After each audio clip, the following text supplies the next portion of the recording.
दोस्तों नमस्कार। आपके अपने इस YouTube चैनल एस्ट्रो गाइड में आप सभी का स्वागत, सभी का वेलकम, अभिनंदन। दोस्तों ग्रहों की श्रृंखला में बात करेंगे शादीशुदा जिंदगी में आ रही समस्याओं के बारे में। एक छोटे से उपायों से किन ग्रहों को अच्छा रखने से आपकी ज़िंदगी जो है वो बेहतर हो सकती है, तो पूर्ण विवेचना हम करेंगे। गुजारिश आपसे यही है कि अगर आप चैनल को पहली बार देख रहे हैं, वीडियोस को पसंद करते हैं, तो कृपया चैनल को सब्सक्राइब करना मत भूलिएगा और नोटिफिकेशन की जो बेल है उसे भी ऑन कर लीजिएगा, ताकि हम जब भी वीडियो अपलोड करेंगे आपको उसकी नोटिफिकेशन जो है वो मिल जाएगी। तो हमारे साथ आप लाइव जो है वो भी जो है वो जुड़ पाएंगे। तो इसीलिए चैनल को सपोर्ट करिएगा, शेयर करिएगा और सब्सक्राइब करना मत भूलिएगा। दोस्तों वीडियो को शुरू करते हैं। दोस्तों जब कभी भी शादी की बात होती है, शादीशुदा ज़िंदगी के बाद आने वाले डिस्प्यूट्स की बात होती है, क्लेश की बात होती है, घरेलू हिंसा की बात होती है, तो आप और आपका पार्टनर इन दोनों का जो समावेश होता है कुंडली के ऊपर ही आधारित होता है। सप्तम भाव आपकी शादीशुदा ज़िंदगी है, आपको पार्टनर कैसा मिलेगा, कौन से ग्रह चाल सप्तम भाव में बैठे हुए हैं, उनकी विवेचना के अकॉर्डिंग ही आपको जो रिश्ता है, जो पार्टनर है वो मिलता है। लेकिन अगर आप अपनी जन्म कुंडली या अपने जीवन में शुक्र ग्रह को अच्छा रखेंगे, शुक्र को हमेशा अच्छा रखने के उपाय करते रहेंगे, तो आपकी जो पार्टनर है उनका भी जो झुकाव है वो आपकी तरफ होगा और कहीं ना कहीं उनकी सेहत भी जो है वो अच्छी रहेगी। उनके अंदर का जो गुस्सा चिड़चिड़ापन है वो भी कहीं ना कहीं शांत होगा, क्योंकि शुक्र बेसिकली गृहस्थी ही है। आपकी ज़िंदगी की वो गाड़ी है जो सप्तम भाव से शुरू होके द्वादश भाव पे ख़त्म होती है। तो इसीलिए सप्तम भाव की जो राशिपति हैं वो शुक्र हैं।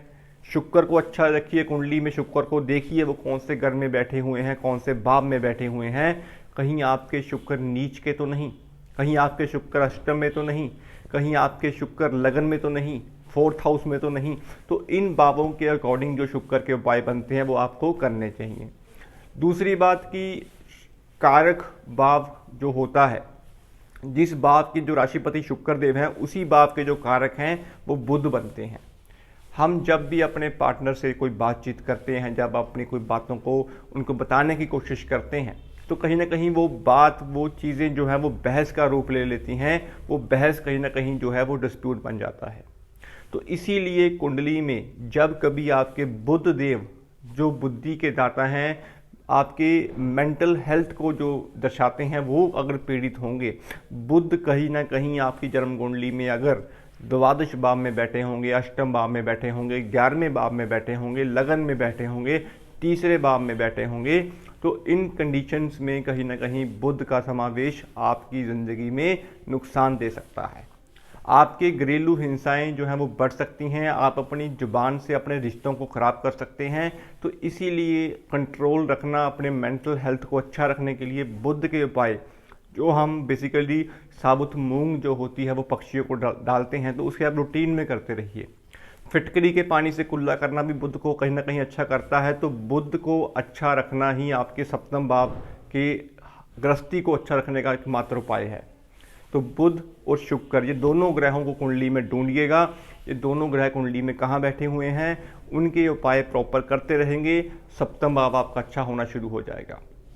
दूसरी कंडीशन में दोस्तों, जब कभी शुक्र के भावों में, यानी कि शुक्र के जो दूसरा भाव और सप्तम भाव बनता है, अगर उन भावों में राहु, सूर्य, चंद्रमा के बैठते हैं, तो ये शुक्र का ऋण लग जाता है कुंडली में। अब शुक्र के ऋण के कारण आपकी तकलीफें जो है वो बढ़ सकती हैं, क्लेश बढ़ सकता है, ईगो प्रॉब्लम जो है वो बढ़ जाती है। शुक्र के फलों को खराब जो है वो ये ग्रह करते हैं।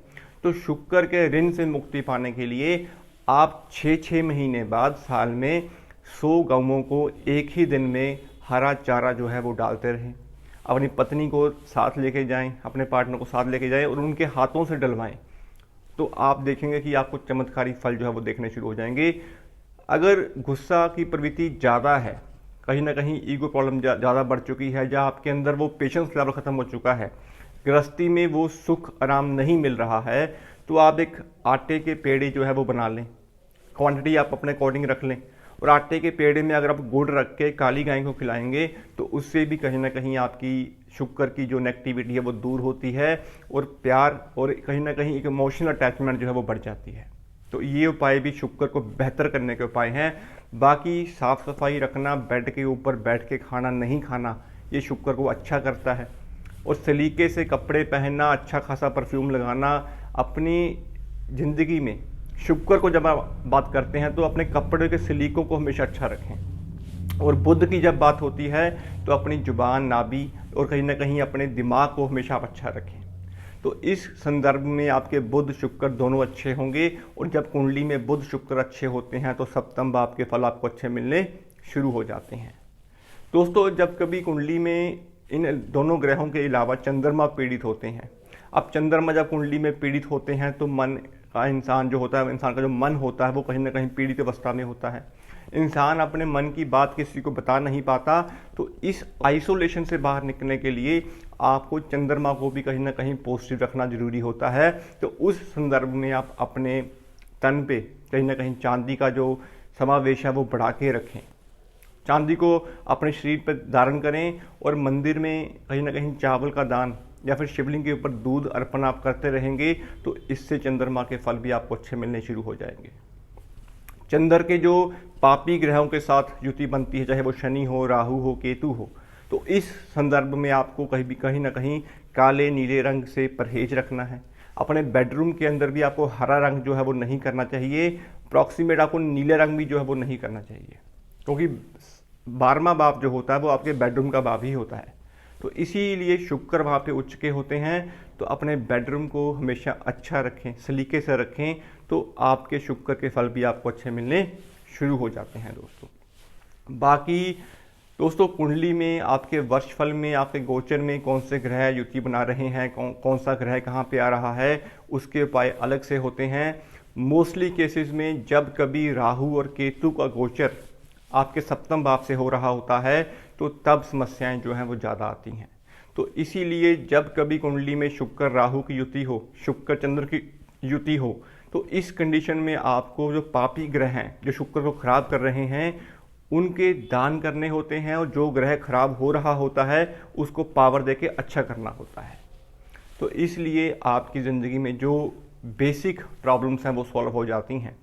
शुक्र को और बेहतर करने के लिए आप अपने अंगूठों में चांदी के जो छल्ले हैं वो धारण कर सकते हैं।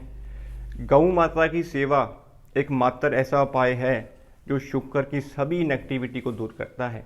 और अगर आप काली गाय की सेवा करते हैं तो इससे आपकी ज़िंदगी में केतु संबंधी जितने भी फल होंगे, चाहे वो आपका सुख हो, आराम हो, ऐश हो, सभी आपको मिलने शुरू हो जाते हैं।